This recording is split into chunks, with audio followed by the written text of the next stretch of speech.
Breathing का था, last lecture breathing and exchange of gases था। ओके, आज हम एक्सक्रीशन स्टार्ट करने वाले हैं। एक्सक्रीशन वैसा ही टॉपिक है जिस तरह ब्रीदिंग था। हम एक्सक्रीशन स्टार्ट करने के पहले कुछ चीजें मैं पूछना चाहता हूँ आप लोग को। आपको क्या पता है एक्सक्रीशन के बारे में? ये अगर मैं सिंपल सा क्वेश्चन पूछूं तो आप एक्सक्रीशन के बारे में बेसिकली जानते क्या क्या? ये चीज, ठीक है, आप एक्सक्रीशन के बारे में आप जानते क्या क्या? अगर ये क्वेश्चन पूछे, kidney performs the main role, सबसे पहला topic kidney performs the main role. Okay, next और क्या जानते हो एक्सक्रीशन के बारे में? एक्सक्रीटरी प्रोडक्ट्स निकलते हैं, एक्सक्रीटरी प्रोडक्ट, किडनी हो गया, ये हो गया, वो सब अलग अलग यूरिनेट करते हैं। बहुत बढ़िया। सबसे पहला टॉपिक स्टार्ट कर रहे हैं लेक्चर, और 2 मिनट रुक जाता है फिर लेक्चर स्टार्ट कर देता। यहाँ पर बेसिकली वेरियस वेस्ट और excretion and osmo regulation. Osmo word stands for what? Osmo word अगर हम बात करते हैं तो ये ऑस्मोलैरिटी को दिखलाता है। ऑस्मोलैरिटी, अगर हम ऑस्मो वर्ड यूज कर रहे हैं तो osmo word stands for osmolarity. Osmosis वगैरह चीज दिमाग में आता है ना, ऑस्मोसिस हो गया, ऑस्मोलैरिटी हो गया, ये सब माइंड में आता है आपके? आता है क्या ये सब माइंड में? अगर हम ऑस्मो रेगुलेशन के बारे में डिस्कस कर रहे हैं तो ऑस्मोलैरिटी क्या होता है? ऑस्मो रेगुलेशन, रेगुलेट करना, ऑस्मोलैरिटी को रेगुलेट करना। सबसे पहला टॉपिक जो इस टॉपिक में लेने वाला हूं मैं यहाँ पे, ये सब बहुत सिंपल है। सबसे पहला चीज हम देख रहे हैं यहाँ पे लंग्स के बारे में। आपको ये पता है? ये चीज दिख रहा है? ये चीज लंग्स विजिबल है? ये चीज बताइए पहले, ये विजिबल है? दिख रहा है ये?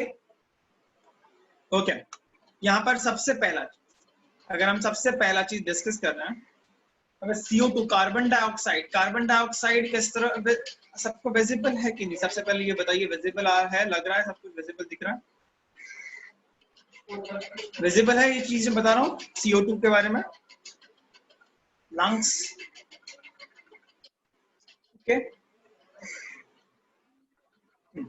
यहाँ पर हम देखते हैं CO2, H2O फ्रॉम लंग्स, ये सब वेरियस वेस्ट प्रोडक्ट। नेक्स्ट हम बात करते हैं लिवर में। लिवर में बाइल पिगमेंट्स वेस्ट प्रोडक्ट्स है। बॉडी में क्या क्या वेस्ट प्रोडक्ट है वो हम देख रहे हैं। उसके बाद हम क्या देखते हैं? इनऑर्गेनिक सॉल्ट्स है, वेस्ट प्रोडक्ट्स है जो स्वेट में पाए जाते हैं, पसीने में देखने आते हैं, स्वेट में। इनऑर्गेनिक सॉल्ट्स देखते हो आप लोग किस तरह सॉल्टी होता है स्वेट आप लोगों का। ये सब चीज वेस्ट प्रोडक्ट है। उसके बाद हम किडनीज में देखते हैं तो नाइट्रोजनस वेस्टेज वेस्ट प्रोडक्ट होते हैं। एक्सेस ऑफ सॉल्ट, कोई भी चीज, हार्मोन्स, विटामिन्स, ये सब वेस्ट प्रोडक्ट होते हैं और ये एक्सक्रीट हो जाते हैं थ्रू यूरिन। ये सब एक्सक्रीट हो जाते हैं थ्रू यूरिन, ठीक है? ये चीज समझे? ये सब एक्सक्रीट हो जाता है यूरिन के थ्रू। Is that clear? यहाँ तक समझे क्या होता है? यहाँ पे हम बात कर रहे थे सबसे पहले बाइल पिगमेंट्स के बारे में। बाइल पिगमेंट्स लिवर का वेस्ट प्रोडक्ट होता है।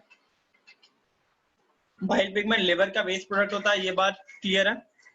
दूसरा हम डिस्कस कर रहे थे नाइट्रोजनस वेस्ट। किडनी में नाइट्रोजनस वेस्टेज होते हैं, ये वेस्ट, हाँ, is present on which side?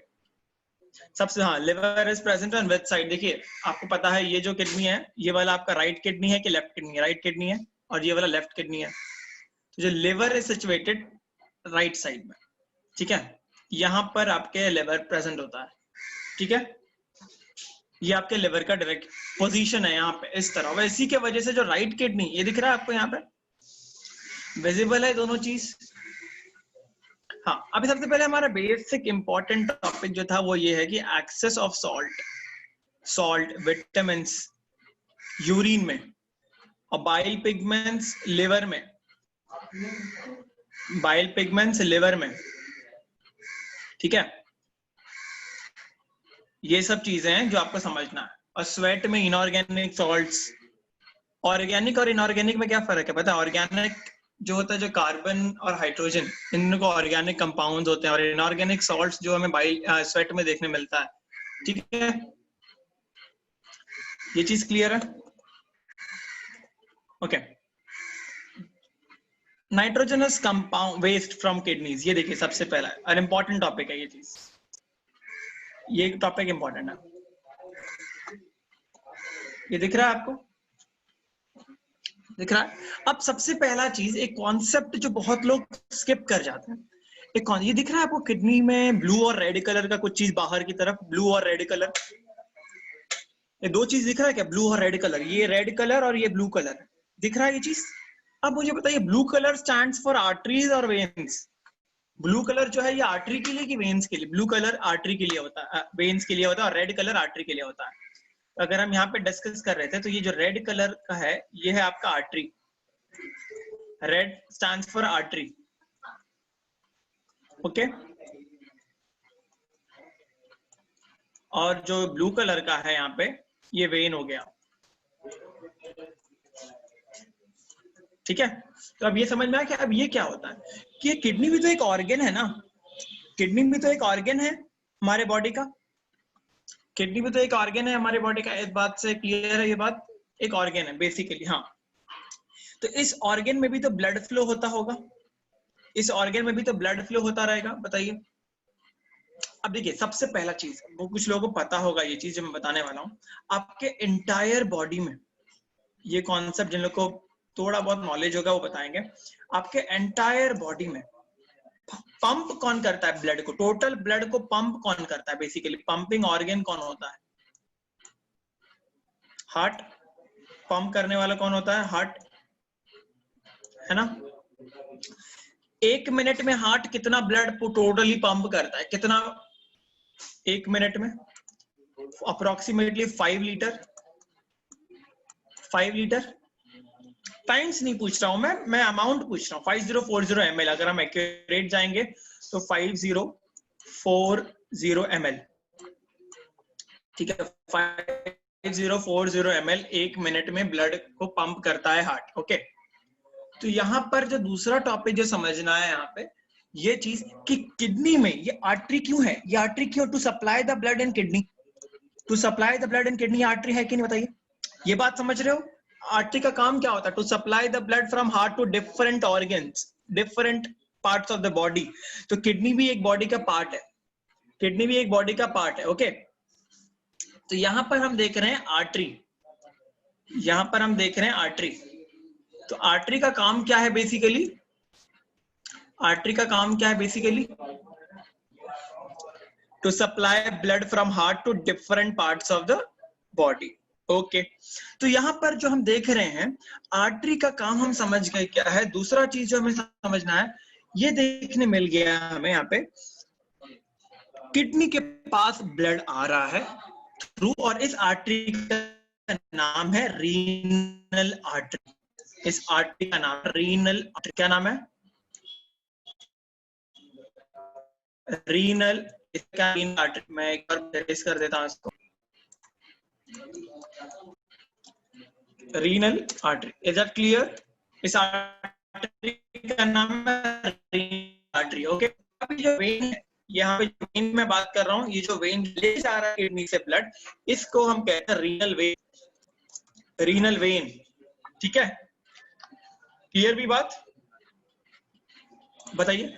और blood flow to kidney, 1 minute में 1200 ml of blood comes into kidney, 1 minute में 1200 ml of blood comes into kidney. ये तीनों चीज कॉन्सेप्ट क्लियर हो गया, बताइए सबसे पहले ये तीनों चीज समझे।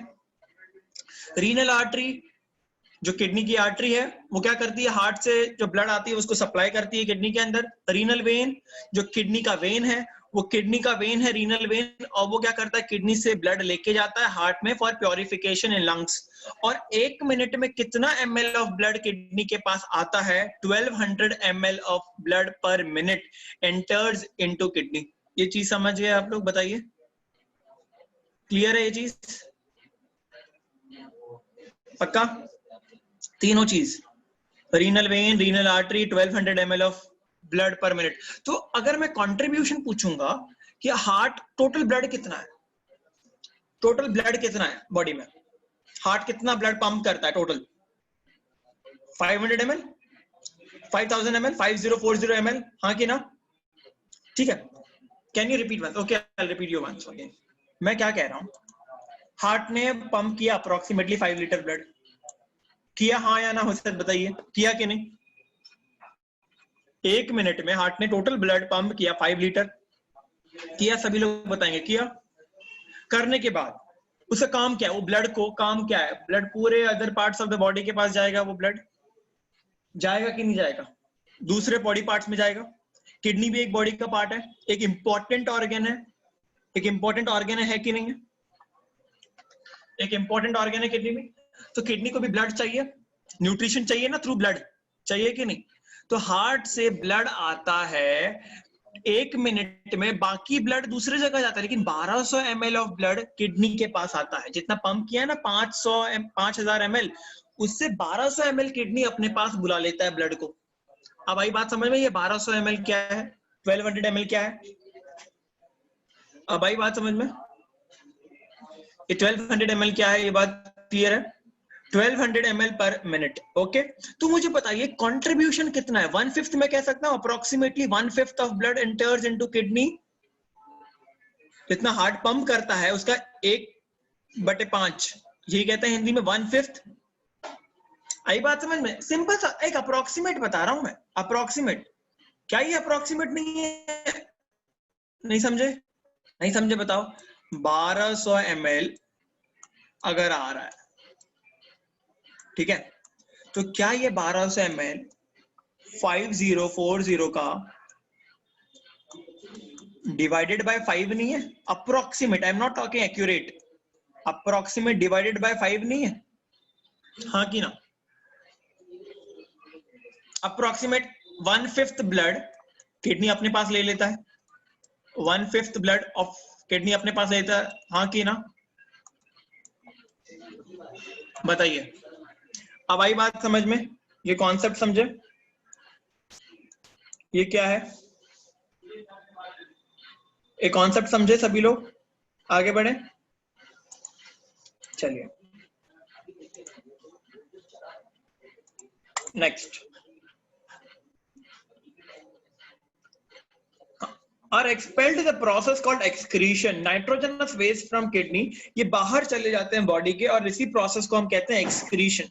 समझे ये बात, इसी प्रोसेस को हम कहते हैं एक्सक्रीशन। आई बात समझ में ये चीज, nitrogenous waste from kidney are expelled by the process called excretion. Is that clear, बताइए, ये बात क्लियर हो गई, डाउट है यहाँ पे, नहीं है,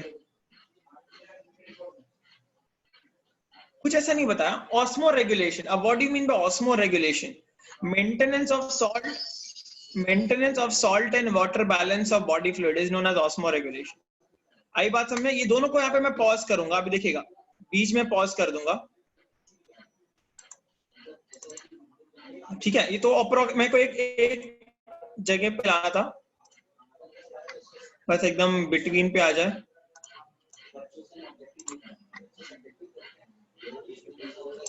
हाँ अब आ गया ऑलमोस्ट इक्वल पोजीशन पे।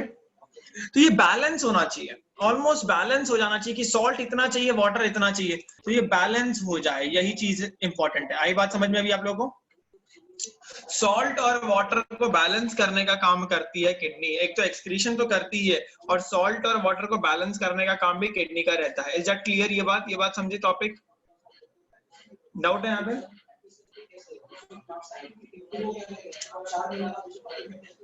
बताइए, क्लियर है यहाँ तक, ओके पाका, ओके ठीक है। चलिए नेक्स्ट हम देखते हैं, ये इंपॉर्टेंट चीज है, ओके। किसी का डाउट है क्या इसमें, maintenance of salt and water balance of the body fluids. चलिए आगे नेक्स्ट, इस प्रोसेस को हम कहते हैं ऑस्मोसिस, ठीक है। अब ऑस्मोसिस क्या होता है, ये दिख रहा है आपको, शुगर का कंसंट्रेशन, ये शुगर है और ये सॉल्ट है, सॉरी वाटर है, ये शुगर है, ये बड़ा सा जो सर्कल है ये शुगर है और ये वाटर है। तो आपको दिख रहा है यहाँ पे लोअर शुगर कंसंट्रेशन इस जगह पे ए वाले पार्ट में, और इसमें हायर शुगर कंसंट्रेशन, यहाँ पे हायर शुगर कंसंट्रेशन, यहाँ पे लोअर शुगर कंसंट्रेशन है, ठीक है। आई बात समझ में, यहाँ पे देखिए क्लियरली आपको दिख रहा है, यहाँ पे शुगर कंसंट्रेशन ज्यादा है, यहाँ पे लो है।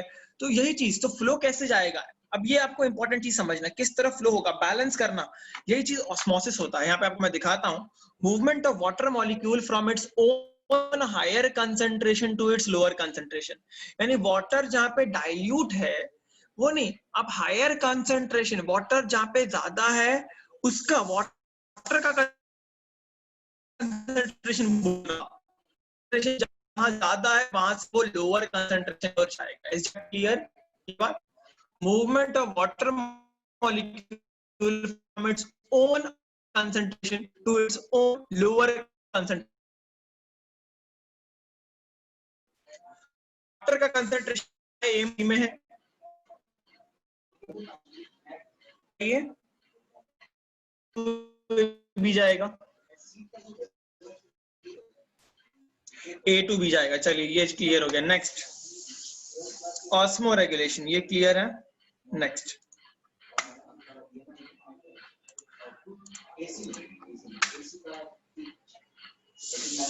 देखिए, osmoregulation is perform by kidneys. Okay, various wastage. अब देखिए यहाँ पे excretion, osmoregulation, difference between excretion and egestion, ये सब टॉपिक आपको बताना है यहाँ पे। Difference between excretion and egestion, function of kidneys, ये difference between excretion and egestion. अब फंक्शन ऑफ किडनी, सबसे पहला चीज ये यूरिनेट करना, दिस इज योर एक्सक्रीशन। ये यूरिनेट कर रहे हैं, इसको हम कहते हैं एक्सक्रीशन। ओके, आई बात समझ में? लेकिन अब एक्सक्रीशन की हम बात करेंगे, यहाँ पे किडनी सेपरेट कर, दो अलग अलग किडनी है, यहाँ पर यूरेटर आता है, ये मैं बताऊंगा डिटेल में, अभी तो मैं खाली बता रहा हूँ ये किडनी का काम होता है। फिर यहाँ पर वेस्ट प्रोडक्ट जो होते हैं वो यूरेटर के थ्रू यहाँ पे यूरेथ्रा में आ जाते हैं, फिर यूरिनरी ब्लेडर के थ्रू यहाँ पे एक्सक्रीट कर जाते हैं। समझे ये बात? एक्सक्रीशन क्या होता है? Removal of waste product, nitrogenous product from kidney. ठीक है, एलिमिनेट कर लेते हैं यहाँ पे आके, ये प्रोसेस हम समझेंगे डिटेल में। Okay, next nitrogenous waste product, ये समझ गए। अब एक्सक्रीशन और इजेशन में फर्क क्या है? Eliminate of waste product that has entered a cell और सेल मेम्ब्रेन। ये देखिए, ये हम डिटेल में पढ़ने वाले हैं, पहले ये देख लीजिए आप लोग। यहाँ पे सिर्फ एक ही याद रखिएगा, elimination of waste which has only pass through a cavity. ये कैविटी के थ्रू, जो कैविटी के थ्रू पास होती है उसे हम इजेशन कहते हैं। हम पढ़े थे ना डाइजेशन में, फीकल मैटर जो इजेस्ट होते हैं, फीकल मैटर जो एनस के थ्रू इजेस्ट होते हैं, पढ़े हैं डाइजेशन में, उसे हम कहते हैं इजेशन। और एलिमिनेट एक्सक्रीशन जो किडनी के थ्रू होता है उसे हम कहते हैं एक्सक्रीशन। Okay, sweat. अब देखिए यहाँ पे स्वेट और यूरिन ये दोनों एक्सक्रीशन में आ जाते हैं। एक्सेल्ड एयर ये भी एक्सक्रीशन में आ जाते हैं। फीसेस जो है ये आते हैं इजेशन में। बताइए, आई बात समझ में? स्वेट के थ्रू आप एक्सक्रीट कर रहे हो बहुत सारे वेस्टेज, है कि नहीं? सॉल्ट्स, इनऑर्गेनिक सॉल्ट्स, ये सब आप एक्सक्रीट कर रहे हो। यूरिन के थ्रू भी आप एक्सक्रीट कर रहे हो।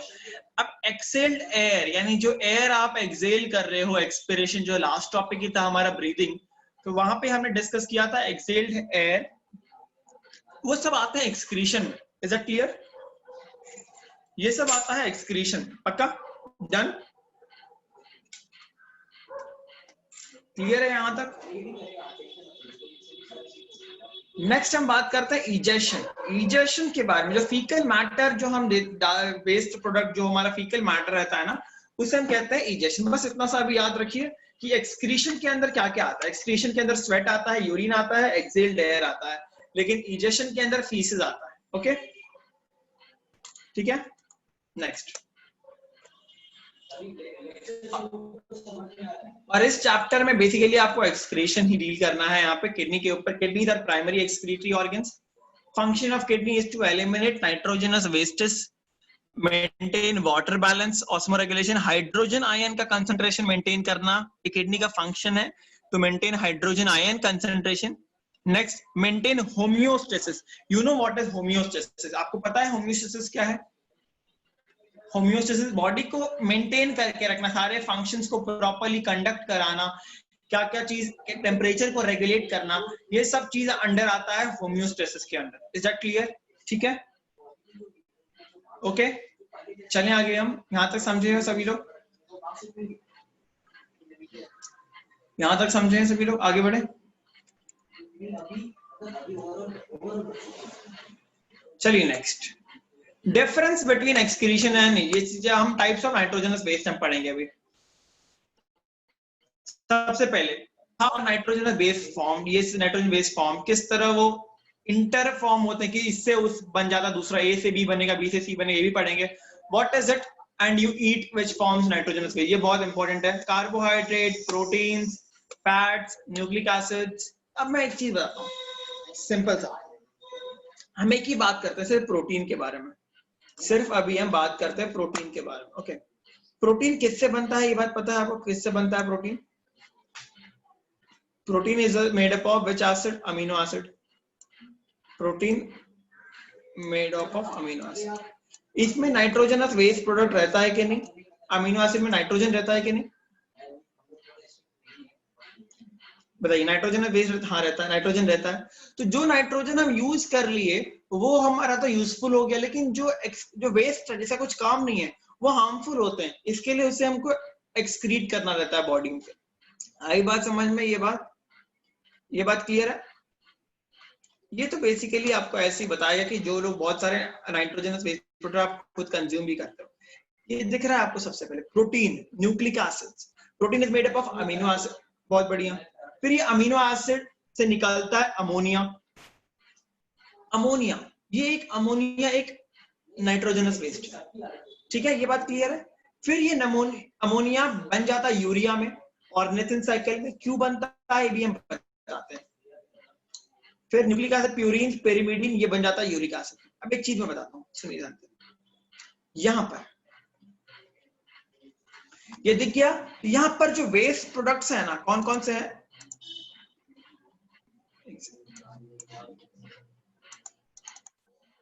विजिबल है पीपीटी आप सभी को? पहले ये बताइए, पीपीटी विजिबल है? दिख रहा है आपको? ऑर्गेनाइजेशन साइकिल दिख रहा है ना? ओके, अभी मैं चेंज कर रहा हूँ, देखिए दिखा चेंज किया मैंने, ये विजिबल है?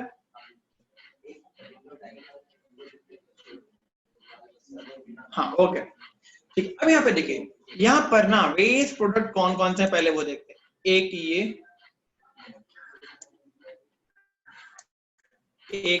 ये और एक अमोनिया, यूरिया और यूरिक एसिड, ये तीन वेस्ट प्रोडक्ट के बारे में इस चैप्टर में हमें पढ़ना है। आई बात समझ में? दिख रहा है ये सर्कल जो मैंने किया व्हाइट पेन से?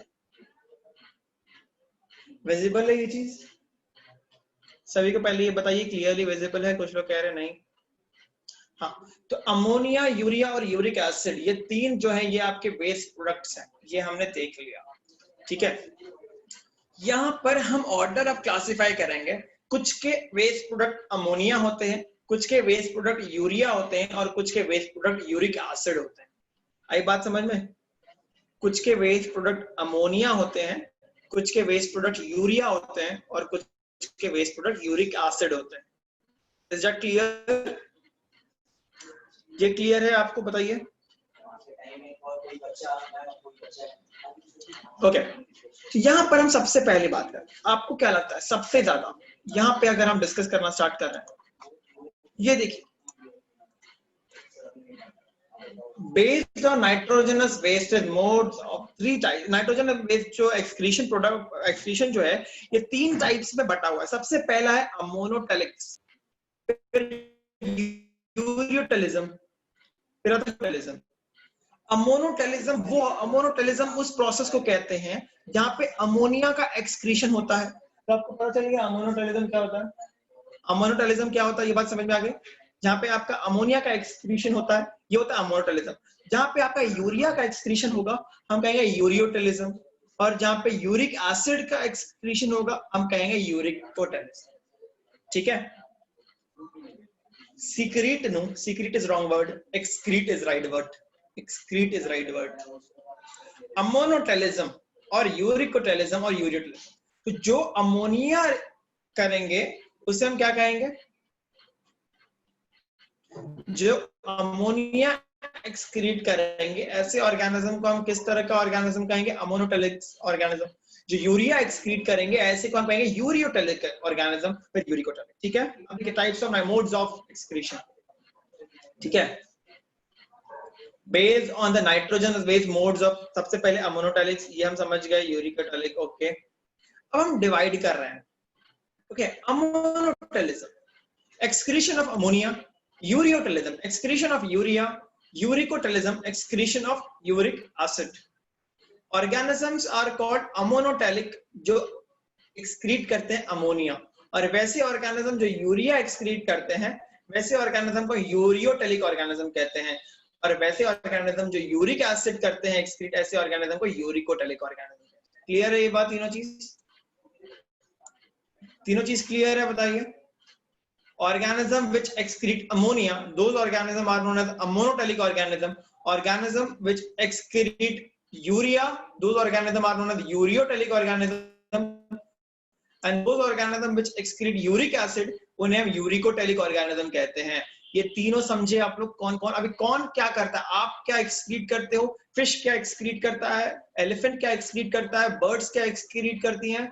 ये सब चीज के बारे में हम डिस्कस करने वाले हैं। पहले ये डेफिनेशन समझा आपको तीनों का। जिसका एक्सक्रीटरी प्रोडक्ट अमोनिया होगा वैसे ऑर्गेनिज्म को हम अमोनोटेलिक ऑर्गेनिज्म कहते हैं, और वैसे ऑर्गेनिज्म जिनका एक्सक्रीटरी प्रोडक्ट यूरिया होगा ऐसे ऑर्गेनिज्म को हम यूरियोटेलिक ऑर्गेनिज्म कहते हैं, और ऐसे ऑर्गेनिज्म जिनका एक्सक्रीटरी प्रोडक्ट यूरिक एसिड रहेगा ऐसे ऑर्गेनिज्म को हम यूरिकोटेलिक ऑर्गेनिज्म कहते हैं। तीनों का मतलब समझ गया? क्लियर है? क्लियर है तीनों? 100%? डाउट है यहाँ पे थोड़ा भी? आगे बढ़े, बताइए। क्लियर है ये चीज? डेफिनेशन तीनों का। अगर मैं पूछूंगा अमोनोटेलिक ऑर्गेनिज्म का एक्सक्रीटरी प्रोडक्ट क्या है, तो आपका आंसर क्या रहेगा? अमोनोटेलिक ऑर्गेनिज्म का एक्सक्रीटरी प्रोडक्ट क्या है, तो आपका आंसर क्या रहेगा? एक सिंपल सा क्वेश्चन है, अमोनोटेलिक ऑर्गेनिज्म का एक्सक्रीटरी प्रोडक्ट क्या रहेगा? Ammonia, urea, uric acid. Ammonia. Uricotelic और यूरियोटेलिक ऑर्गेनिज्म का एक्सक्रीटरी प्रोडक्ट क्या रहेगा? यूरियोटेलिक ऑर्गेनिज्म का एक्सक्रीटरी प्रोडक्ट क्या रहेगा? यूरिया। यूरिकोटेलिक का क्या रहेगा? यूरिकोटेलिक।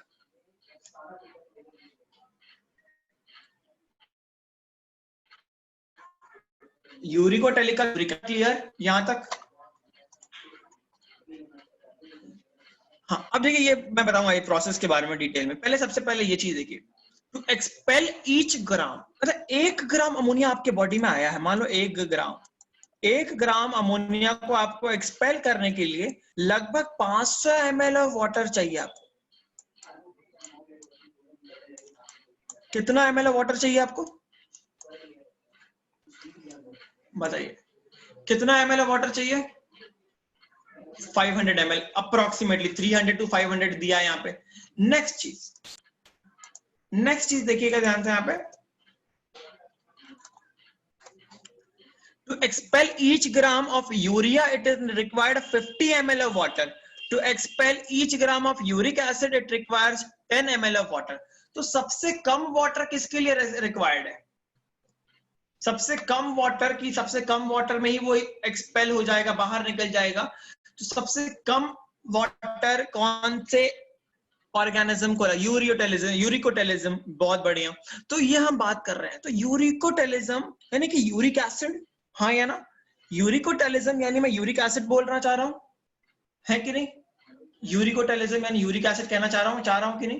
तो यूरिकोटेलिज्म अगर मैं कहना चाह रहा हूं, यानी कि मैं ये कह रहा हूं कि uric acid is less toxic, because बहुत कम अमाउंट ऑफ वाटर चाहिए ना, जिसको ज्यादा। अब मैं एक सिंपल सा लॉजिक बताता हूं, एक लॉजिक आप ध्यान से समझिएगा। एक पर्टिकुलर एक चीज मैं बताता हूँ, देखो आपने कभी ये देखा है, जैसे कि यहाँ पे अगर हम बात करते हैं, एक ट्रैफिक पुलिस रहते हैं। बेसिकली ट्रैफिक पुलिस की अगर हम बात करते हैं तो सबसे पहला चीज हम देखते हैं कि कौन कौन सा किस तरह से जाता है। कोई भी चीज अगर कटता है, यहाँ पे यूरिकटेलिज्म वही हो जाएगा, और यूरियोटेलिज्म यानी यूरिया एक्सक्रीट कर रहा है, और अमोनोटेलिज्म यानी अमोनिया एक्सक्रीट कर रहा है। इसमें क्लियर है ये चीज क्लियर है? बताइए। हाँ, 50 ml ऑफ वाटर किसके लिए चाहिए? 50 ml ऑफ वाटर सबसे 50 ml यूरिया के लिए चाहिए। बहुत बढ़िया। और अमोनिया के लिए कितना ml ऑफ वाटर चाहिए? अमोनिया के लिए कितना ml ऑफ वाटर चाहिए? 300 to 500 ml। ओके। और यूरिक एसिड के लिए कितना ml ऑफ वाटर चाहिए? 10 ml। बहुत बढ़िया। अब हम एक सिंपल सी बात करते हैं, बहुत लॉजिक लगाइएगा यहाँ पे। एक सिंपल सा ट्रैफिक पुलिस के बारे में हमने सुना है कभी? ट्रैफिक पुलिस के बारे में देखिए आप लोग, तो आप लोगों का कभी देखते हो कभी चालान कटता है कुछ चीजों में, है ना? अगर आपने कुछ नॉर्मल सा रूल फॉलो नहीं किया रहेगा तो कुछ कम अमाउंट जाएगा, लेकिन कुछ इससे भी बड़ा अगर आपने रूल फॉलो नहीं किया रहेगा तो और इंक्रीज होगा आपका फाइन। फिर अगर और एक बड़ा आपने कुछ रूल फॉलो नहीं किया रहेगा, बड़ा था, तो और आपको जाएगा। तो सबसे टॉक्सिक कौन है आपके लिए? जिसमें सबसे ज्यादा अमाउंट आपको पे करना रहता है, हाँ कि ना? सबसे टॉक्सिक कौन है जिसमें सबसे ज्यादा अमाउंट आपको पे करना रहेगा? ये बात समझे कि नहीं? आपके लिए ऑब्वियसली सबसे टॉक्सिक वही होगा ना, सबसे टॉक्सिक यानी सबसे पॉइजनस। अगर एक पर्टिकुलर ट्रैफिक पुलिस की हम बात कर रहे हैं तो एक सिंपल सा ए, सेकंड बी और third is C, A B और सी। ओके, एक ही अगर हम बात करते हैं, सबसे पहला चीज उनका बहुत कम अमाउंट, बहुत छोटा सा रूल का आपने फॉलो नहीं किया है, फिर बड़ा सा रूल फॉलो नहीं किया है तो और आपको अमाउंट पे करना रहता है। फिर अगर और ज्यादा आपने सीट बेल्ट भी नहीं पहना है, आपने हेलमेट भी नहीं, अगर बाइक नहीं, गाड़ी में क्या, आपने सीट बेल्ट भी नहीं, फोन पे कॉल बात भी कर रहे हो आप लोग मोबाइल में, प्लस आपने स्पीड का भी कुछ नहीं रखा है, तो आपने सबसे बड़ा क्राइम किया। तो आपको, तो सबसे टॉक्सिक कौन है? सी है, हाँ या ना? सबसे टॉक्सिक कौन है? सी। आई बात समझ में? तो यही बात मैं समझाना चाह रहा हूं। तो जिसमें सबसे ज्यादा वाटर को इसमें लग रहा है, सबसे ज्यादा वाटर, पैसे को जोड़ो यहाँ पे, सबसे ज्यादा पैसा वहां पे लग रहा था, सबसे ज्यादा वाटर किसके लिए लग रहा है? अमोनिया के लिए। तो सबसे ज्यादा पॉइजनस कौन होगा? तो सबसे ज्यादा पॉइजनस कौन होगा, टॉक्सिक कौन होगा? अमोनिया। बहुत बढ़िया, बहुत बढ़िया स्टूडेंट्स, बहुत बढ़िया। Ammonotelism, ammonia is highly toxic, ureotelism is less toxic and uricotelism is least toxic. Highly, less और लीस्ट। अब आपको तीनों में डिफरेंस समझ में आ गया होगा। आई बात समझ में? आई बात समझ में? बताइए, क्लियर है ये बात? ओके, अब देखिए ध्यान से, अब मैं एक सिंपल सा बात कर रहा हूं, ट्रैफिक पुलिस। ट्रैफिक पुलिस की वापस हम बात करते हैं, ठीक है? ट्रैफिक पुलिस के बारे में अगर आप लोग थोड़ा सा मैच्योर हो तो आपको ये बात पता होगी कि उन लोग का भी एक कोटा होता है कि हाँ इतना आपको फाइन इकट्ठा करना ही है, आज इतना आपको करना ही है। ऐसा कुछ कुछ होता है कोई फील्ड में कि आपको एक टारगेट दी जाती है। मान लो एक ट्रैफिक पुलिस का हम एग्जांपल निकाल देते हैं, दूसरा टॉपिक दूसरा लेते हैं। एक पर्टिकुलर कोई ऑर्गेनाइजेशन है, जैसे कि MTNL हो गया, जियो हो गया, हैथवे हो गया, फिर कुछ भी हो गया, तो उनको एक बोला जाता है कि हाँ आपको इतना, आपका टारगेट है कि आपको इतना सेल करना है, इतने फोन्स या फिर इतने चीजें आपको आज सेल करके आने हैं, तब जाके आपको फायदा होगा। ये बात पता है आपको? अब वो टारगेट दी जाती है, ठीक है? तो मान लो अगर मैं सिंपल सा लॉजिक लगा रहा हूँ, सिंपल सा लॉजिक, अगर आपको सबसे ज्यादा पैसा मिल ही गया, सबसे ज्यादा पैसा मिल ही गया, तो आपको एनर्जी और देनी जरूरत है कि नहीं देनी जरूरत है? अगर आपके पास मिल गया जितना था एक ही बार में, सुबह मॉर्निंग में ही सब इसने, एक ही आदमी ने बल्क में ले लिया, बल्क में पैसा दे दिया आपको, तो क्या आपको एनर्जी कम लगेगा कि ज्यादा लगेगा? फिर एनर्जी आपका कम हो लगेगा, खर्चा होगा, ज्यादा लगेगा? बताइए, कम लगेगा। तो यहाँ पे सबसे ज्यादा पैसा यानी सबसे ज्यादा वाटर कौन लिया है? सबसे ज्यादा वाटर कौन लिया है यहाँ पे? First A B C. Okay, तो यहाँ पर बताइए, दिस इज, मैं ऐसे ही मैं बताता कि आपको याद रहे। तो एनर्जी के बारे में अगर हम बात करेंगे तो energy needed is little, energy needed is moderate, energy needed is high. अब आई बात समझ में आपको मैं क्यों बताया वो कॉन्सेप्ट? अब आई बात समझ में आप सभी को? क्लियर है? डाउट है अभी भी? डन? ओके, चलिए नेक्स्ट। अब हम एग्जाम्पल्स देख लेते हैं। एक्सक्रीशन ऑफ अमोनिया, ये बात तो हमने पढ़ ली है। Organisms called ammonotelic. Okay, next यहां पर हम बात करते हैं। अब सिंपल सा लॉजिक सुनो, अब देखिए ध्यान से, एक चीज मैं बता रहा हूं अभी। ये क्या है? ये एक है प्रोटीन। ये क्या है बताइए? ये प्रोटीन। ओके, ये क्या है? P for protein. Okay, clear है ये बात? नेक्स्ट, प्रोटीन को जब तोड़ेंगे तो किस में टूटेगा? प्रोटीन को जब हम तोड़ेंगे तो किस में मल्टीपल फॉर्म में टूटेगा? कौन है ये सब? कौन है? Amino acids. आई बात समझ में? ये बात आई बात समझ में? अमीनो एसिड, प्रोटीन को तोड़े तो यहाँ पे बहुत सारे अमीनो एसिड बन गए। आई बात समझ में? ये बात बताइए सभी को। है ना। अमीनो एसिड, यहाँ पे अमीनो एसिड नाम क्यों दिया, एसिड का नाम अमीनो एसिड क्यों दिया, क्योंकि इसमें अमीनो ग्रुप है, अमोनिया बन सकता है, इसको निकालेंगे। और इसको जब तोड़ते हैं ना, इसको जब तोड़ते हैं तब हमें मिलता है अमोनिया। क्या मिलता है, इसको जब हम तोड़ते हैं तो हमें मिलता है अमोनिया। आई बात समझ में, बताइए।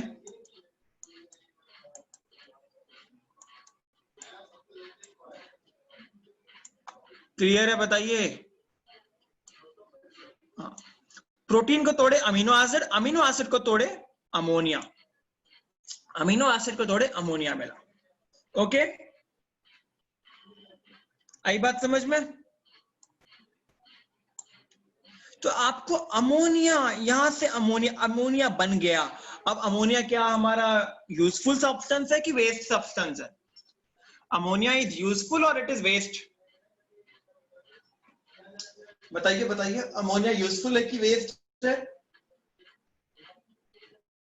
अमोनिया वेस्ट है।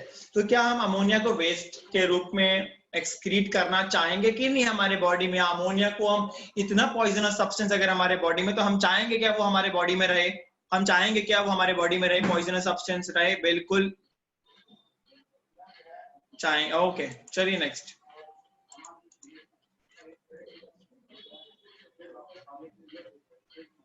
तो ये जो प्रोसेस हमने देखा,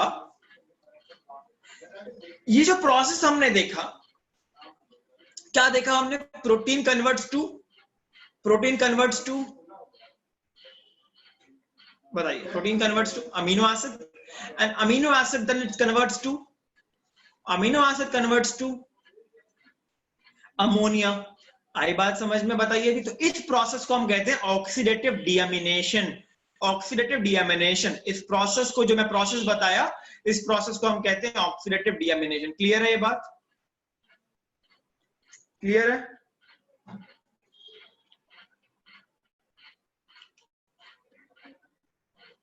क्लियर है ना ये बात? Okay, next. नेक्स्ट हम देखते हैं दूसरा चीज।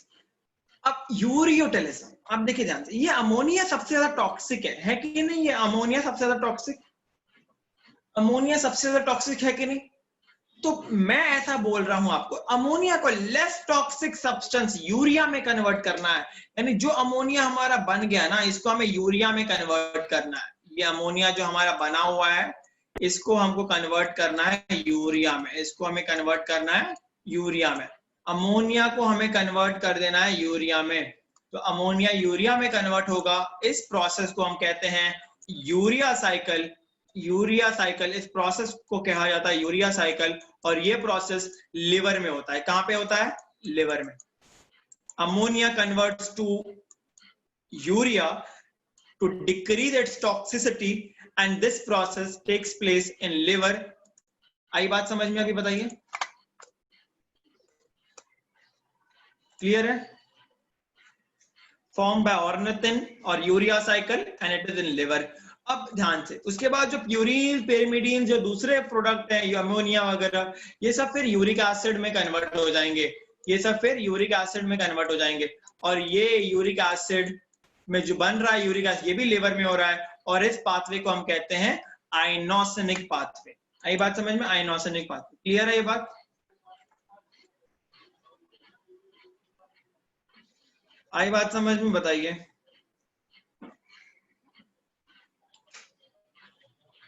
क्लियर?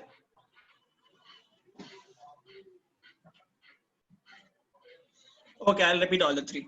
हमने देखा सबसे पहले protein converts to amino acid.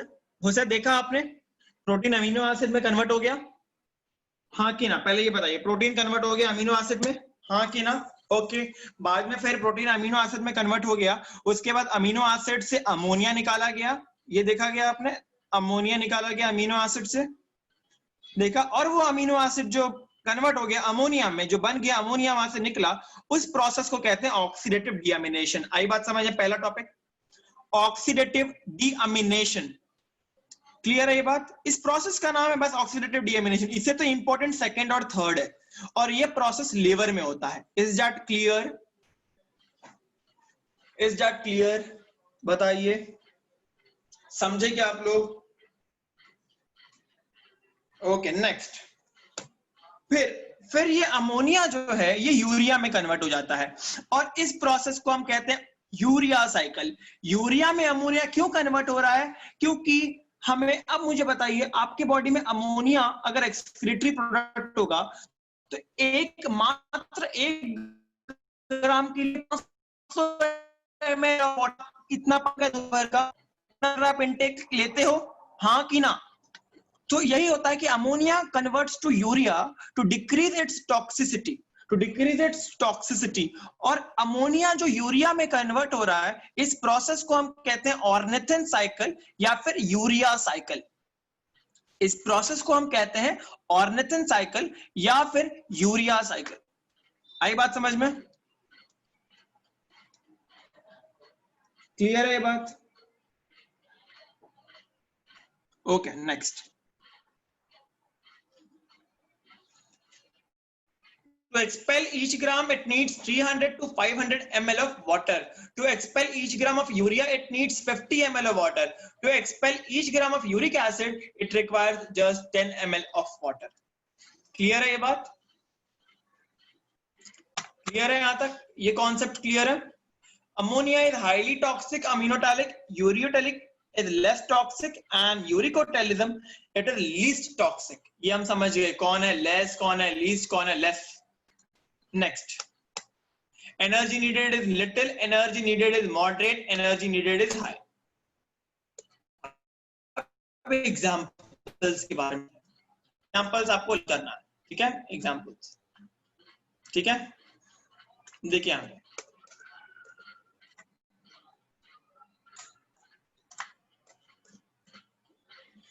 aquatic invertebrates, bony fishes, larva of insect.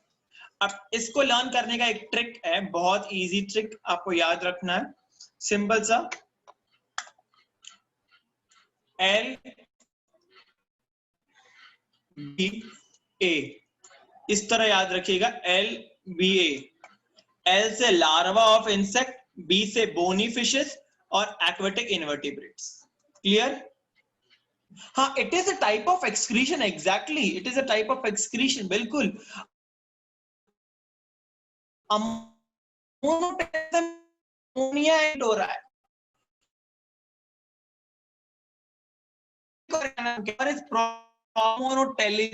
यही तो मैं बात कर रही थी। This is a type of excretion, exactly.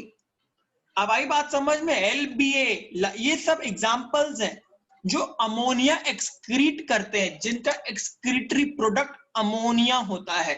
आई बात समझ में? ये बात क्लियर है? पक्का? आपको डाउट है अभी भी? बढ़े आगे। नेक्स्ट एग्जांपल हम देखते हैं। नेक्स्ट एग्जांपल आपको याद रखना है। अब ये कहां से एक्सक्रीट करते हैं अमोनिया को? दे excrete ammonia through their skin, through their gills और थ्रू देयर किडनीज। ये स्किन के थ्रू, गिल्स के थ्रू और किडनीज के थ्रू ये ऐसे एक्सक्रीट करते हैं। Is that clear?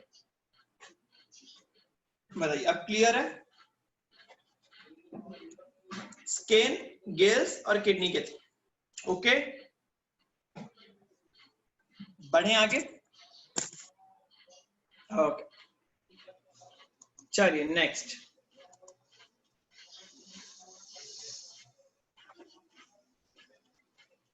Marine fishes,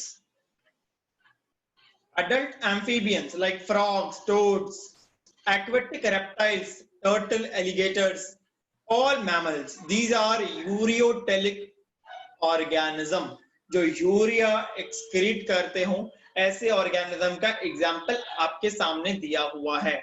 आई बात समझ में? बताइए, आई बात समझ में? Marine fishes, adult amphibians like frogs, toads, aquatic reptiles, turtle, alligators, ये सब एग्जांपल्स है, ठीक है? यूरियोटेलिक। अब insects, bird, land reptiles, land snails, हाँ डायरेक्टली लिख सकते थे, लेकिन एक एग्जांपल अच्छे से समझाया आपको। ये बात समझ में? थोड़ा एक्सप्लेनेशन अच्छे से मिलता है ना उससे, इसके लिए, ठीक है? ओके, आई बात समझ में सभी को? All desert animal. अच्छा मुझे बताओ, अगर आप डेजर्ट में रहते हो तो आपको पानी कम मिलती है, ज्यादा मिलती है? डेजर्ट में रहते हो तो आपको पानी कम मिलती है, ज्यादा मिलती है? पानी कम मिलती है। पानी कम मिलती है तो आप यही चाहोगे ना, ऐसा ही नाइट्रोजनस वेस्ट हो हमारे बॉडी में जिसको कम पानी की रिक्वायरमेंट हो, चाहोगे कि नहीं चाहोगे? जिसको कम पानी की रिक्वायरमेंट हो, चाहोगे ये बात? बिल्कुल चाहोगे। और इसके लिए तो यूरिकोटेलिक यानी यूरिक एसिड में सबसे कम पानी की जरूरत होती है। तो इसके लिए जो डेजर्ट में एनिमल्स रहते हैं उनका नाइट्रोजनस वेस्ट रहता है यूरिक एसिड। क्लियर है ये बात? क्लियर क्लियर 100% क्लियर है? बताइए। नेक्स्ट बढ़े आगे। ओके, देखो इस बीमारी को सुना है कभी इस बीमारी के बारे में? जब यूरिक एसिड जमा हो जाता है पैर के किसी हिस्से में, यूरिक एसिड का क्रिस्टल हो जाता है, तो वो एक गॉट बना लेता है, गांठ बना लेता है, हम कहते हैं ना गॉट।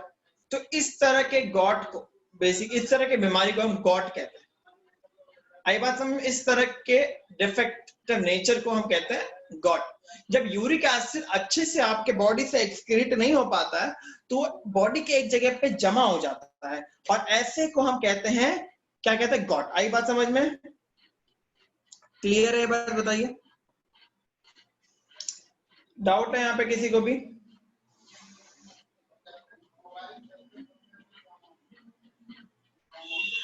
बढ़ूं आगे। अदर मोड ऑफ एक्सक्रीशन, गॉनोटेलिज्म, जो गॉनिन को एक्सक्रीट करें, ऐसे ऑर्गेनिज्म को हम कहते हैं गॉनोटेलिज्म। और ऐसे ऑर्गेनिज्म का एग्जांपल है पेंगुइन और अरेक्निड। ये बस याद रखो, पेंगुइन याद रखो बस, और कुछ नहीं, अरेक्निड नहीं, पेंगुइन। ठीक है, पेंगुइन याद रखेंगे आप लोग, जो गॉनिन को एक्सक्रीट करता है, ऐसे ऑर्गेनिज्म को हम कहते हैं। What is guanine? Guanine is one kind of nitrogenous base. Guanine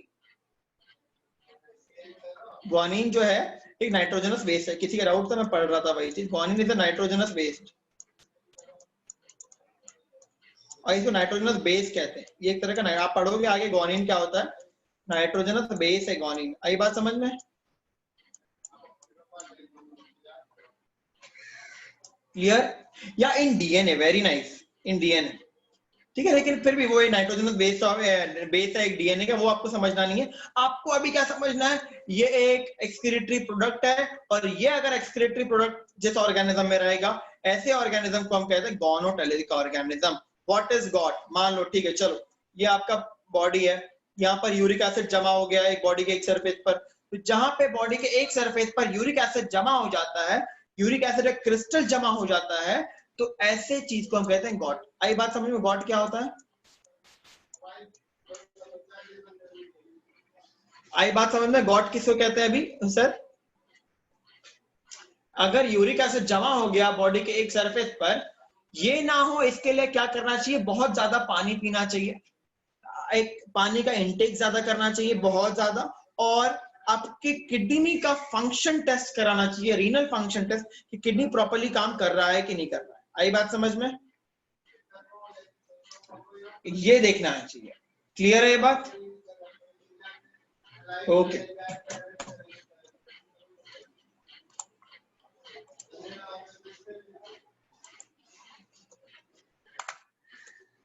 ये नहीं देखिए, हाँ यहाँ पे देखिए, अब हम किडनी के बारे में पढ़ते हैं। Let's study human excretory system. Kidneys how many pair? How many pair? ये सबसे पहला question, how many pair? One pair, एक इधर एक इधर। This is ureter, this is ureter. Structure समझिए, अभी स्ट्रक्चर खाली एक एक चीज समझते जाइए। ये यूरेटर है, ठीक है। अब पेयर ऑफ यूरेटर, अब ये जो है बीच में जो प्रेजेंट है, बीच में ये है यूरिनरी ब्लेडर, ये है यूरिनरी ब्लेडर। उसके बाद ये है यूरेथ्रा, यूरेटर्स जो है लास्ट में आता है यूरेथ्रा, यूरेथ्रा। आई बात समझ में? क्लियर है? और ये जो है ना, ये आर्टरी है एओर्टा, और यहाँ पे रीनल आर्टरी जो किडनी को सप्लाई कर रहा है ब्लड, इसको कहते हैं रीनल आर्टरी। अब देखिए नेक्स्ट, ये है इंफीरियर वीना कावा, और ये जो है रीनल वेन। ये जो वेन है ये है रीनल वेन, ये वेन है ये है रीनल वेन। क्लियर है ये बात? स्ट्रक्चर समझ में आया अभी आपको? किडनी का स्ट्रक्चर समझ में आया? रुगे होता, हाँ मैं बताऊंगा रुगे यूरिनरी ब्लेडर में आपको कैसे रुगे दिखता है, उसके ऊपर भी डिस्कस करने वाले हैं। ये बात समझे पहले। A pair of kidney, ureter, urinary bladder, urethra, aorta, inferior vena कावा, रीनल आर्टरी, रीनल वेन। बताइए बात समझ में आई? स्ट्रक्चर पूरा समझ में आया?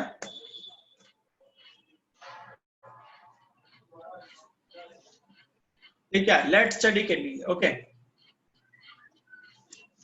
Where are kidney present? Thoracic यानी थोरेक्स में प्रेजेंट रहता है कि एब्डोमेन में रहता है? आप ये बात मुझे बताइए सिंपल सा। Aorta further divides into renal artery. यहाँ पे किडनी में एओर्टा तो डिवाइड होता ही है ना, हर जगह अलग अलग। एओर्टा यहाँ से निकलता है ना, जैसे ही हार्ट से, तो वो डिवाइड होते ही जाता है इधर, फिर आगे की तरफ डिवाइड हुआ इधर, फिर इधर डिवाइड, फिर इधर डिवाइड, इधर डिवाइड। एओर्टा कंटिन्यूअसली डिवाइड करते जाता है। ठीक है, अब मुझे बताइए, ये जो है यहाँ पे एक आपको एक मसल प्रेजेंट रहता है, डायफ्राम। याद है आपको? Diaphragm separates thoracic cavity to and abdominal cavity. ये बात याद है? Diaphragm separates thoracic cavity and abdominal cavity. It is present in between. तो डायफ्राम के नीचे किडनी है कि डायफ्राम के ऊपर? किडनी डायफ्राम के नीचे है कि डायफ्राम के ऊपर? नीचे। किडनी है डायफ्राम के नीचे, बहुत बढ़िया। किडनी अगर डायफ्राम के नीचे है तो ये एब्डोमिनल कैविटी में सिचुएटेड। ठीक है, तो where does kidney situated? In abdominal cavity और in thoracic cavity? In abdominal और इन थोरेसिक कैविटी। कहां पे? बताइए बताइए। Abdominal cavity. Okay, very nice. Kidney का कलर देखो, dark red, bean shaped. Bean खाए हो कभी? बीन शेप्ड होता है किडनी, बीन शेप्ड। अच्छा, क्या मैं किडनी को बीन शेप्ड के बदला मोनोसाइट का न्यूक्लियस शेप्ड कह सकता हूं? मोनोसाइट के न्यूक्लियस का शेप कह सकता हूं? बताओ, याद है किसी को ये बात? मोनोसाइट के nucleus shaped. Kidney is dark red in colour, it is bean shaped, dark in colour, it is bean shaped and superior position पे किडनी के दो ग्लैंड्स होते हैं। ये दोनों ग्लैंड्स हम चैप्टर 22 में पढ़ने वाले हैं, दोनों ग्लैंड्स के बारे में। चैप्टर नंबर 22 एड्रिनल ग्लैंड्स है ये।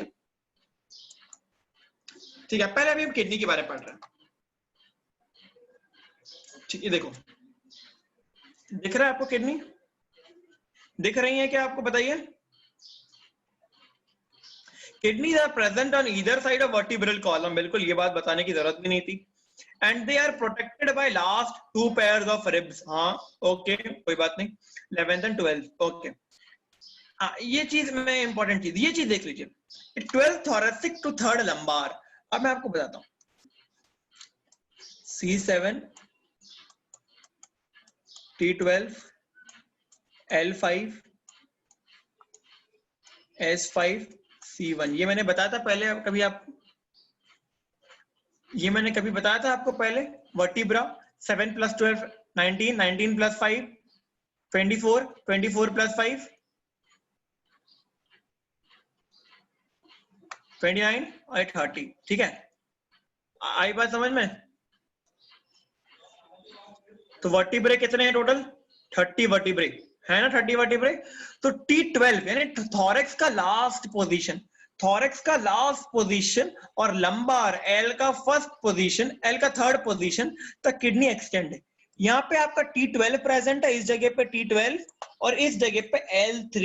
तो किडनी T12 और L3 तक एक्सटेंड करता है। L3 आई बात समझ में? अभी आई बात समझ में?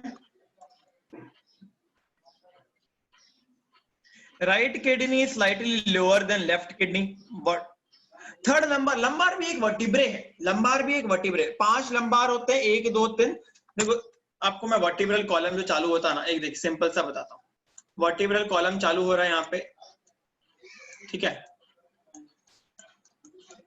वर्टिब्रल टोटल 30 वर्टिब्रे, टोटल 30 में बना नहीं रहा हूँ यहाँ पे, टोटल 30 वर्टिब्रे। उसमें 30 वर्टिब्रे में 30 वर्टिब्रे में आपको देखने मिलता है C7, T12, L5, S5, C1। तो यहाँ पे हम इतना ही पहले पढ़ते हैं, इतना सा part.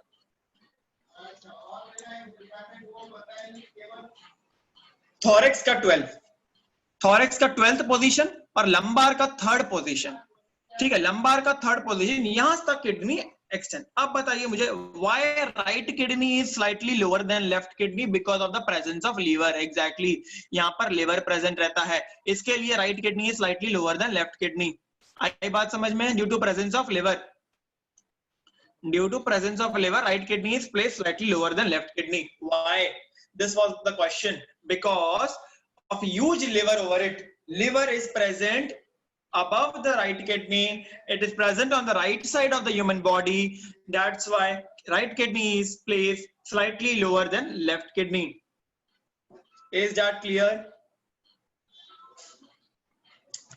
Done? Okay. Left kidney is slightly behind the left kidney. Why?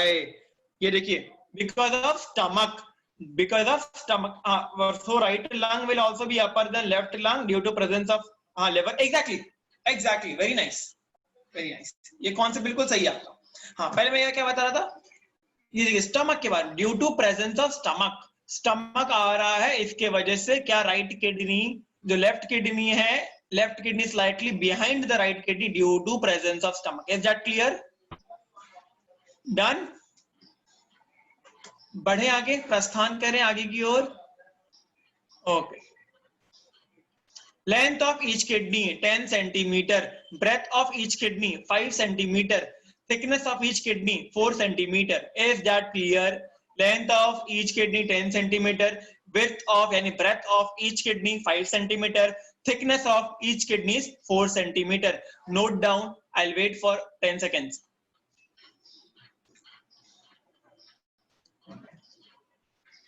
Length of each kidney is 10 centimeter. Width of each kidney is 5 centimeter. Thickness of each kidney is 4 centimeter. लिख लिए? Note it. Have you noted? So I can move on. Note fast. Done. Chaliye. Let's go. What is this? In females, 135 grams. In males, 150 grams. Kidney. Female में 135 ग्राम, males में 150 ग्राम. Is that clear? ये भी note कर लीजिए. Noted? Noted. Okay. Next. See this kidney. Inner surface is concave.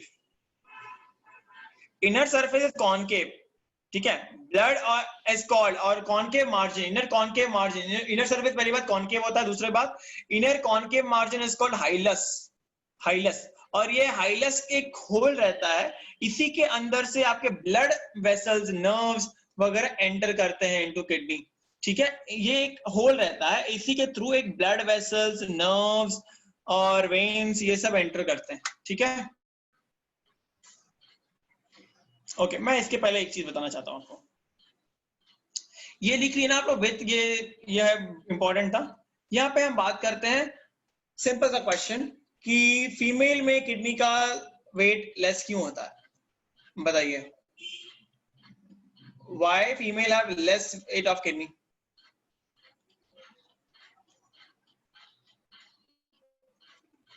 पता है किसी को ये बात? Due to less waste? No, गलत. बताए बात. मैं आपको बता रहा हूँ, सुनिए ध्यान से. सबसे पहला चीज है जो साइज डिक्रीज हो जाता है बिकॉज ऑफ वहां पे ना फीमेल के अंदर हर एक चीज का मसल डेंसिटी कम होता है या ज्यादा होता है, ये सब चीज के ऊपर डिस्कस करने वाली बात है. फीमेल का हर एक चीज उसके ऊपर कम रहता है, वही रीजन के वजह से बोन डेंसिटी उनका कम हो रहता है, और बोन डेंसिटी ये सब चीज डेंसिटी की वजह से जो इनका कम रहता है, फीमेल का किडनी का वेट भी कम रहता है. बेसिकली वो तो टॉपिक मैं ऐसे जनरल नॉलेज के लिए पूछा था, जिसको पता होगा. तो बात नहीं। हाँ, यहाँ पे ट्रांसफर सेक्शन ऑफ किडनी, ठीक है। ये देखिए पेरिटोनियम क्या होता है, हाँ मैं बताता हूं। मुझे बताइए हार्ट को क्या कवर करता है, हार्ट को क्या करता है कवर, पेरिकार्डियम। लंग्स को क्या कवर करता है, प्लूरल मेम्ब्रेन। उसी तरह एब्डोमेन को कवर करने के लिए पेरिटोनियम है, ठीक है। बस इतना ही लिखिए, एब्डोमिनल को कवर करने के लिए पेरिटोनियम है। ये मैं नहीं बताऊंगा, यहां से स्टार्ट करने वाला ह्यूमन एक्सक्रीटरी सिस्टम, ठीक है। ब्लड सप्लाई, सबसे पहले ब्लड सप्लाई के बारे में। What do kidney do in our body, ये दिख रहा है आपको, kidney maintains homeostasis.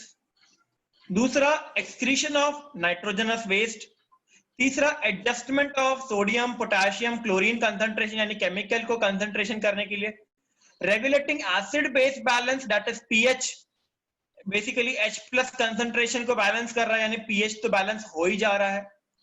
Regulating salt and water in blood, ये सब इंपॉर्टेंट टॉपिक है। Removal foreign substance, drugs and pigments, bile pigments such as bile pigments, ये सब फंक्शन है किडनी का। Excretion of nitrogenous waste, adjustment of sodium potassium chlorine concentration, regulating acid base balance, that is pH, maintain homeostasis, regulating salt and water in blood, removing foreign substance. These are some important function of kidney. Clear है ये बात, clear भी बात, ये बात बताइए। Done. That's why kidney is very important. Exactly. Okay. Next, blood supply of kidney. Kidney is supplied by renal artery, which is a branch of dorsal aorta. What do you mean by dorsal aorta? यानी पीछे का, back dorsal aorta. Okay.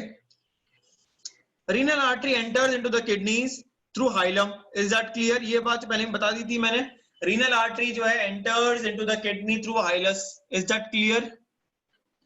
कहां से, blood vessels जो होते हैं वो हाइलस के थ्रू ही एंट्री करते हैं। तो जो एब्डोमिनल एओर्टा का जो एक ब्रांच है उसका नाम है रीनल आर्टरी, जिसको किडनी में जाना है तो वो भी एंटर करेगा थ्रू हाइलस। डन, ये लिख लीजिए, renal artery enters the kidney through हाइलस।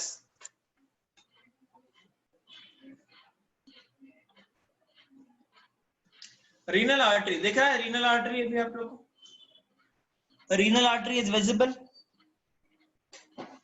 दिख रहा है रीनल आर्टरी। डिवाइड से, हाँ बाद में फिर वो कैपिलरीज में डिवाइड होगा, फिर नेफ्रॉन, बताता हूँ नेफ्रॉन क्या होता है। ओके, रीनल आर्टरी, हाँ ये देखिए यहाँ पे, which carry blood to nephron. Renal artery divides into capillaries और ये नेफ्रॉन में जाता है। और नेफ्रॉन के बारे में सबसे पहला चीज, nephron is a basic structural and functional unit of kidney. Nephron is a basic structural and functional unit of kidney. ठीक है,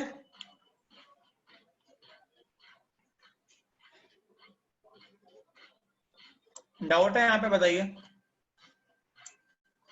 नेफ्रॉन इज बेसिक, क्योंकि इसके बजाय, इसके बिना आप एक्सपेक्ट ही नहीं कर सकते हो किडनी को, ठीक है, इसके बिना आप किडनी को एक्सपेक्ट नहीं कर सकते हो।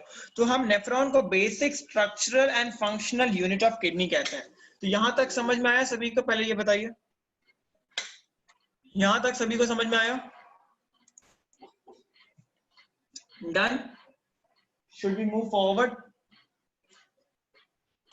हाँ, यहां पे देखिए, नेफ्रॉन, कैपिलरीज ऑफ ग्लोमेरुलस, देखिए यहाँ पे ग्लोमेरुलस, टफ्ट ऑफ कैपिलरीज। जैसे ही रीनल आर्टरी डिवाइड हुआ, कैपिलरी में टफ्ट बन गया, एक गुच्छा बन गया कैपिलरीज का। Nephron is located in kidney, ठीक है। तो यहाँ पे एक गुच्छा बन गया आपके कैपिलरीज का, दिख रहा है आपको। बाद में फिर यहाँ पर हम देखते हैं, उसके बाद ब्लड इज कैरिड अवे, फिर बाद में फिर वेन्स के थ्रू, रीनल वेन जो इम्प्योर ब्लड है वो वेन्स में चले जाता है, फिर वो इंफीरियर वीना कावा के थ्रू बाहर चले जाता है। Is that clear? तो renal artery carries blood into the kidney and renal vein carries blood away from the kidney. यही बताना था बेसिक, इतना जो कॉन्सेप्ट बताया इसका बताने का मतलब यही था। Renal artery carries blood into the kidney and renal vein carries blood away from the kidney. Okay, inferior vena कावा, एओर्टा लाता है, इंफीरियर वीना कावा लेके जाता है finally. Renal vein is a tributary of inferior vena कावा, because inferior vena कावा क्योंकि हार्ट के नीचे है ना किडनी, इसके लिए इंफीरियर। अगर अबव द हार्ट रहता तो ये सुपीरियर वीना कावा होता है। यहां पर क्लियर? यहां तक, यहां तक क्लियर है? बढ़े आगे हम लोग अभी। Done? Should be move on? समझ में आया आप लोगों को? कॉन्सेप्ट आ रही है बात समझ में? हर एक चीज है।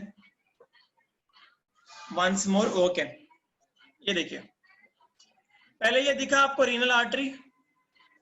आर्टरी का काम क्या होता है? ये आर्टरी दिखा आपको, artery enters into the kidney through hilus, okay.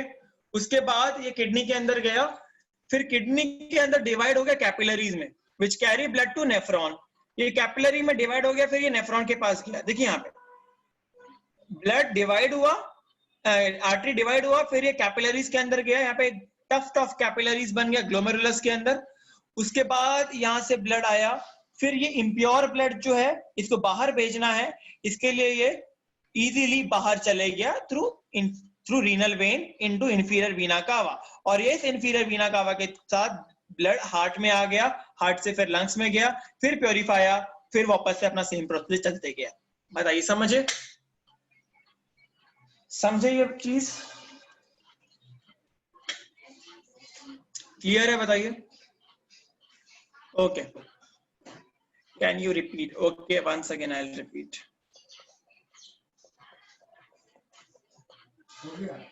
Okay, यहां पर देखिए, ये दिख रहा है आपको रीनल आर्टरी, आर्टरी दिख रहा है। ये चीज, आर्टरी का काम क्या होता है? ब्लड को हार्ट से दूसरे ऑर्गन में सप्लाई करना। ये आर्टरी आया, ये ब्रांच है एओर्टा का, ये ब्रांच है एओर्टा का, artery is a branch of aorta. उसके बाद ये आर्टरी आया किडनी के अंदर, ये आर्टरी रीनल आर्टरी आया किडनी के अंदर, enters the kidney through hilus. Clear है यहां तक? Enters the kidney through hilus. उसके बाद ये रीनल आर्टरी दिख रहा है, दिख रहा है रीनल आर्टरी है। फिर ये renal artery divides into capillaries, artery divides into capillaries, artery will divide into capillaries which carry blood to nephron, which carries blood to nephron, okay. फिर नेफ्रॉन, देखिए नेफ्रॉन को हमने एनलार्ज किया, यहां से नेफ्रॉन को हमने एनलार्ज किया। अब नेफ्रॉन में क्या देखने मिल रहा है? आर्टरी जो डिवाइड हुआ कैपिलरीज में, there is a tuft of capillaries, गुच्छा, कैपिलरीज का गुच्छा मिल रहा है हमें ग्लोमेरुलस में। उसके बाद ये आया वापस से, फिर इम्प्योर ब्लड भी लेके जाएगा रीनल वेन के थ्रू, ये ब्लड इज कैरिड अवे। ये प्योर ब्लड तो किडनी को सप्लाई हो गया, लेकिन प्योर ब्लड सप्लाई होने के बाद जो इम्प्योर ब्लड बचे हैं, वो इम्प्योर ब्लड किस तरह कैसे जाएगा वो बताया जा रहा है। Impure blood is carried to renal vein, और ये रीनल वेन जो ये आपका रीनल वेन, और ये रीनल वेन आता है इंफीरियर वीना कावा के अंदर आ जाता है। This renal vein enters into inferior vena कावा, फिर हार्ट में चले जाता है, फिर हार्ट से वापस से प्योर होके वापस से आ जाता है। क्लियर है ये बात? डॉर्सल एओर्टा, रीनल आर्टरी, फिर कैपिलरीज, फिर नेफ्रॉन के अंदर, फिर रीनल वेन, फिर इंफीरियर वीना कावा, okay. Renal, renal, renal, renal word stands for kidney, scientific, ठीक है? ओके। फंक्शंस ऑफ किडनी, ये हम अभी हम लेक्चर कंटिन्यू करें, ठीक है, कर लेते हैं। लॉन्जिट्यूडिनल सेक्शन, ब्लड सप्लाई हमने देख लिया। ये देखो, ये है आपका किडनी।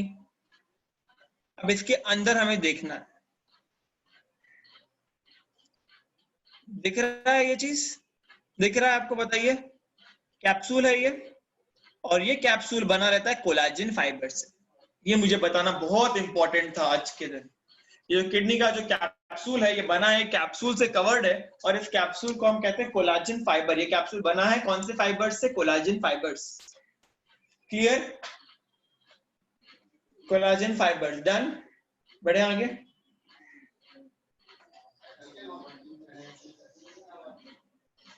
बढ़ो आगे, बताओ की डाउट है?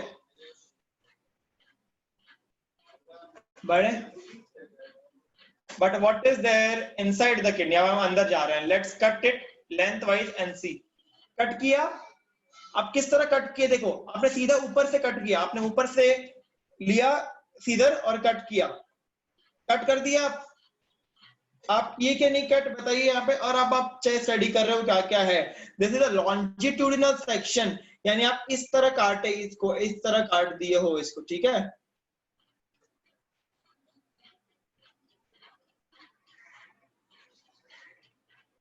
Let's study the internal structure of kidney. Entire kidney is divided into outer cortex or middle part is medulla. Outer is cortex or middle part is called medulla. Outer cortex or inner is medulla. Cortex granule से बना है, granule छोटे छोटे granule से बना है cortex, इसके लिए हम इसे ग्रेन्यूलर कहते हैं। ग्रेन्यूल से बना है इसीलिए हम इसे ग्रेन्यूलर कहते हैं। और मेड्यूला जो है स्ट्राइएटेड है, मतलब स्ट्राइएशंस है, ठीक है, ये स्ट्राइएशंस दिखने मिल रहे हैं हमें, एक एक लाइनिंग्स देखने मिलते हैं। तो medulla is composed of striations and cortex is composed of granules. ये बात समझ में आ गई आप सभी को? ये बात क्लियर है? Medulla is composed of striations and cortex is composed of granules. Done?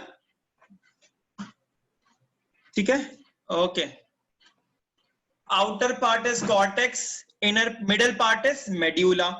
Cortex is composed of granules, cortex is composed of granules, that's why it is known as granular. And medulla जो है वो एक striations के से बना हुआ है, दिख रहा है आपको स्ट्राइएशंस? तो medulla is made up of striations. आई बात समझ में? क्लियर है ये बात? यहां से मैं आपको नेक्स्ट लेक्चर में बताऊंगा बेसिकली, ओके। यहां से मैं आपको नेक्स्ट लेक्चर में, ठीक है, डन, ओके।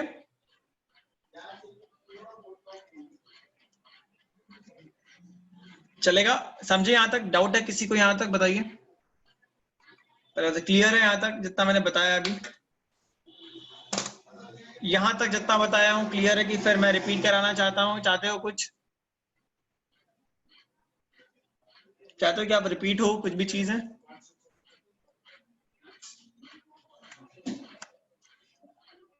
ओके, कंप्लीट है सब कुछ?